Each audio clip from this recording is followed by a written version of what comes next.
নমস্কার বন্ধুরা, তপতির ঘরকন্যা নতুন একটি ব্লগে আপনাদের স্বাগত জানাই। আজ আমি বাড়িতে কিভাবে দোকানের মতো চিত্তরঞ্জন বানানো যায় সেটাই দেখাবো। প্রথমে 2 লিটার দুধ গরম করে লেবুর রস দিয়ে ছানাটা কাটিয়ে নিলাম।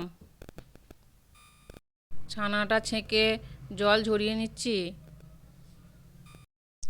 একটি পাত্রে জল ঝরানো ছানাটা নিয়ে ভালো করে মেখে নিচ্ছি।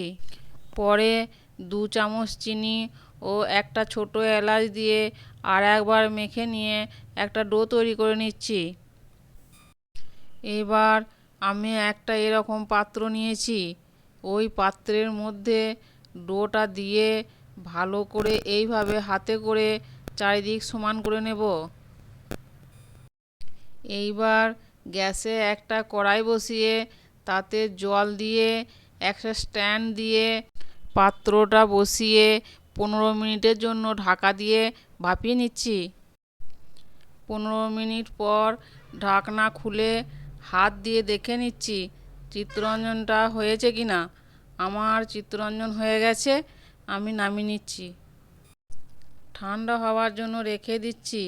ঠান্ডা হলে ফ্রিজে রেখে দিচ্ছি 1 ঘন্টার জন্য।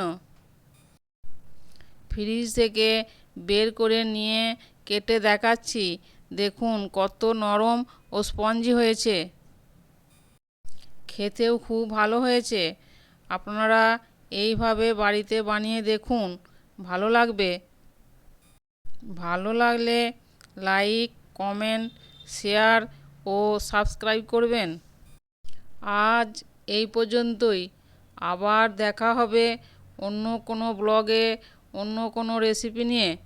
ততক্ষণ সকলে সুস্থ থাকবেন, ভালো থাকবেন। আর আমার ভিডিওটি দেখার জন্য সকলকে ধন্যবাদ।